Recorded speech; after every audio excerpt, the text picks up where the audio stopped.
ये वीडियो बहुत ही ज़्यादा डिस्टर्बिंग होने वाली है। अगर आपको लगे कि मिड में जाके इसको स्किप करना चाहिए, तो आप कर सकते हैं। Let's start.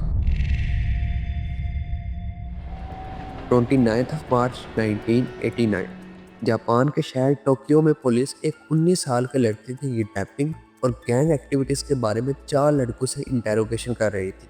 वो 4 लड़के ये तो कन्फेस कर रहे थे कि उन्होंने किसी लड़की के साथ गलत किया है, लेकिन जो इन्फॉर्मेशन पुलिस के पास थी और जो डिटेल्स वो लड़के दे रहे थे, वो दोनों डिटेल्स बिल्कुल भी मैच नहीं कर रही थी। पुलिस ने जब उन सबको अलग अलग बिठा के इंटेरोगेशन की तो सबके बयान ऑलमोस्ट सेम ही थे।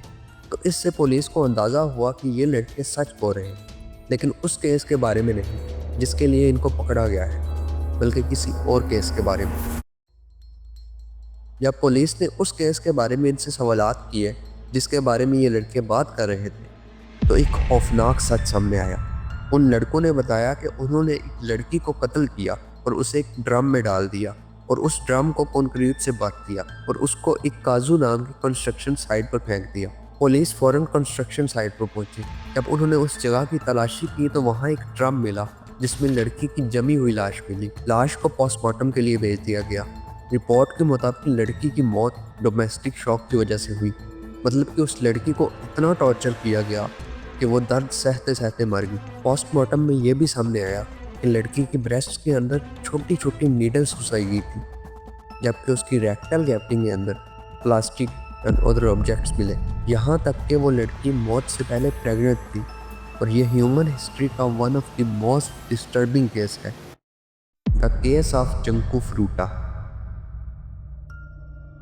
ये कहानी जापान के शहर मिनाटो से शुरू होती है, जहाँ एक 17 साल की लड़की जंकू अपने पेरेंट्स और छोटे भाई के साथ रहती थी। जंकू हाई स्कूल की स्टूडेंट थी और साथ ही एक प्लास्टिक फैक्ट्री में पार्ट टाइम जॉब करती थी ताकि अपनी ग्रेजुएशन ट्रिप पे पैसे जमा कर सके। जंकू ना सिर्फ खूबसूरत थी बल्कि वो पढ़ाई में भी बहुत ज़्यादा अच्छी थी, इसलिए काफ़ी सारे स्टूडेंट्स उसे लाइक करते थे। उसी स्कूल के करीब 4 लड़कों का ग्रुप था जो कि स्कूल छोड़ चुके थे, लेकिन अक्सर वो स्कूल आके स्टूडेंट्स को बुली किया करते थे। उन लड़कों के लोकल गैंगस्टर से भी ताल्लुकात थे, जिसकी वजह से स्टूडेंट्स, टीचर्स और इलाके वाले उनसे डरते थे।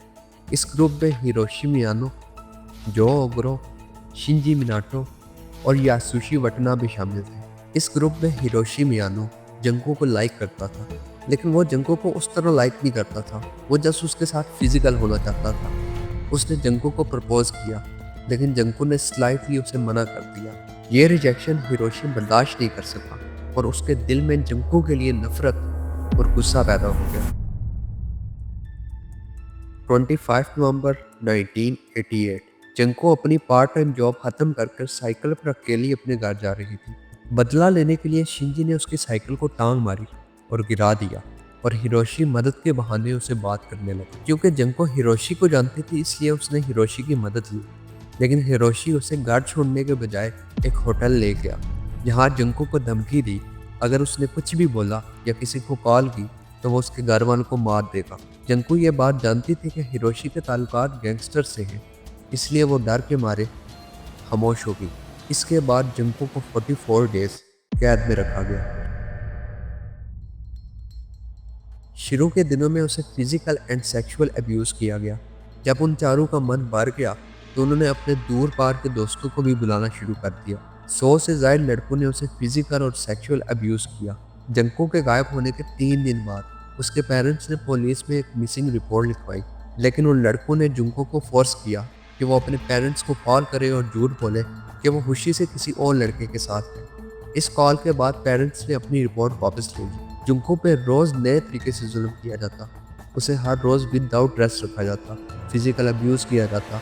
जब जंको भागने की कोशिश करती तो उसके घुटनों पे हैवी डंबल्स फेंके जाते। उसकी बॉडी इतनी कमज़ोर हो गई थी कि उसके जख्म भी बनना बंद हो गए थे। उसका चेहरा बुरी तरह बिगड़ चुका था। पूरा दिन बॉडी से फ्लड्स बहते रहते, लेकिन उनका जुल्म नहीं रुका, यहाँ तक कि वो बॉडी में ऑब्जेक्ट्स इंसर्ट करते रहते।